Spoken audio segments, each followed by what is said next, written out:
Hey guys, my name is Ismael Treviño and this is the Millennial Way Show. This is a very special international edition. We have the opportunity to arrive here to Lisbon, Portugal. And today we have a very special guest.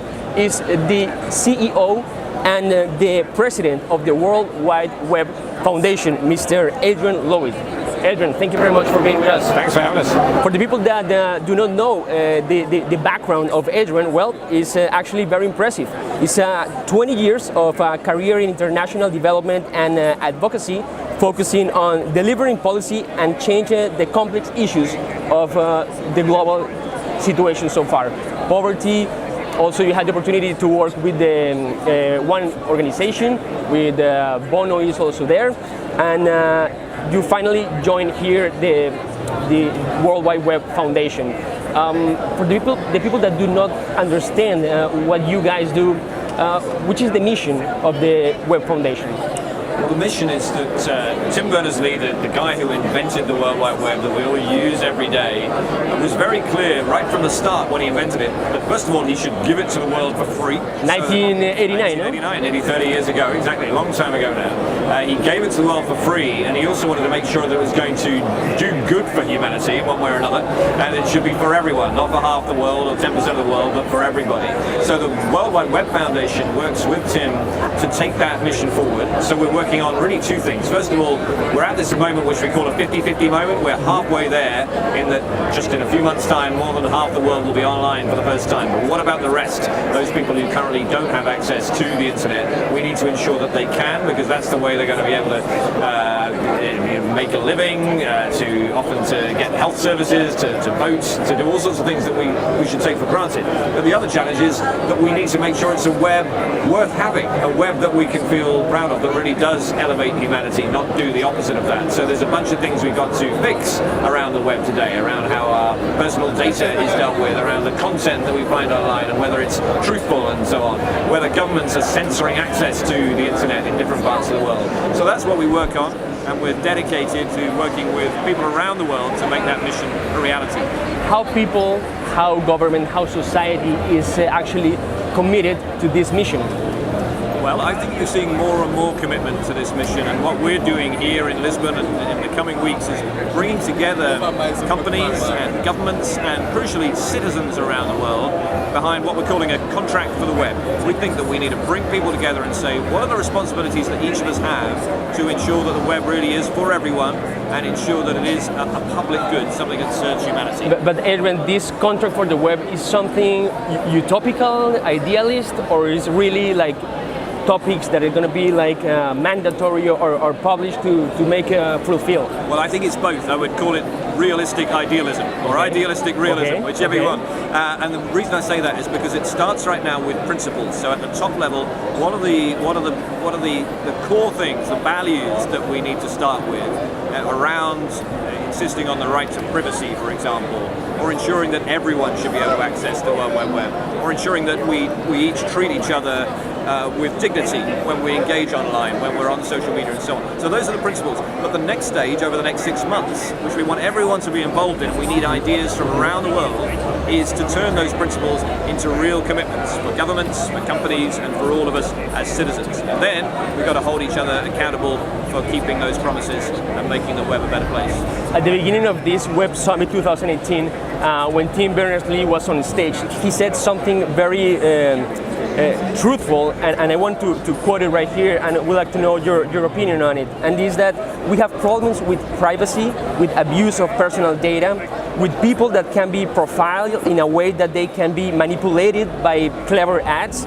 They can be taken to sites where they can come across fake communities, also fake people, fake ideas, and fake truth. There are lots of issues with this web. Absolutely, and I think that in a way what that shows is that the web is really an expression of humanity, of all of us, and the good and the bad.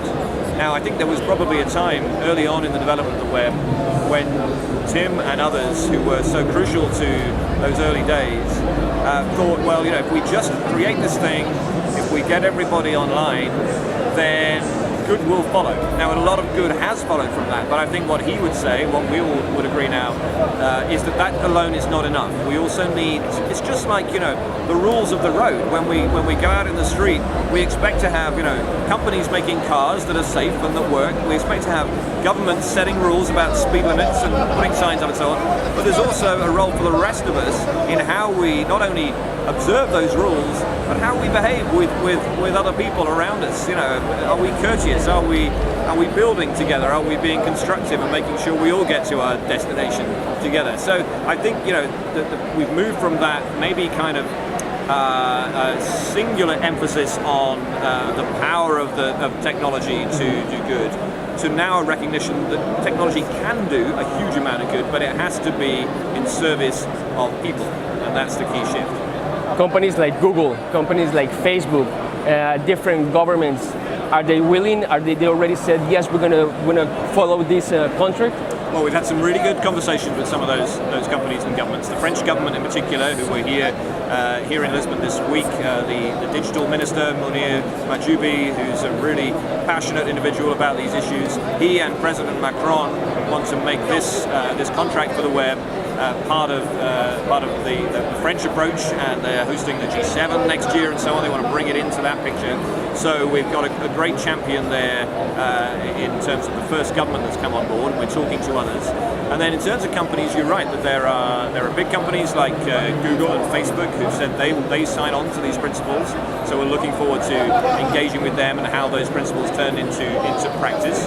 But other companies too, and these are not just global companies like Anchor Free, the people that do the virtual private networks around the world, and Cloudflare, but also companies like Main One in Nigeria, who are really focused on getting more people connected to the web in a country where not so many people currently are connected.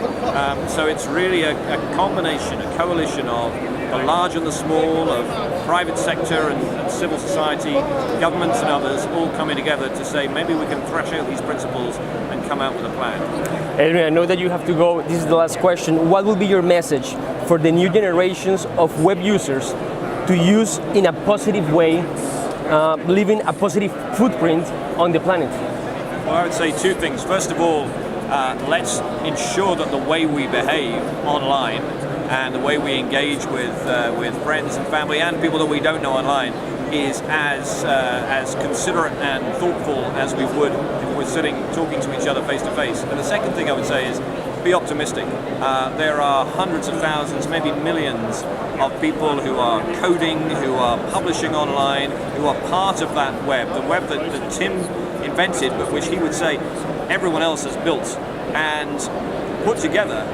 Those millions of people should feel that they can change this reality. We don't have to settle for misinformation online or abuse of personal data or censorship. We can all change that world, but we have to work together. We have to agree a set of common commitments and then hold each other to those promises. Well, you have it there, Mr. Adrian Lovett, President and CEO of the Web Foundation. Adrian, thank you very much for your time. We really appreciate it. Thanks very much. Thank you.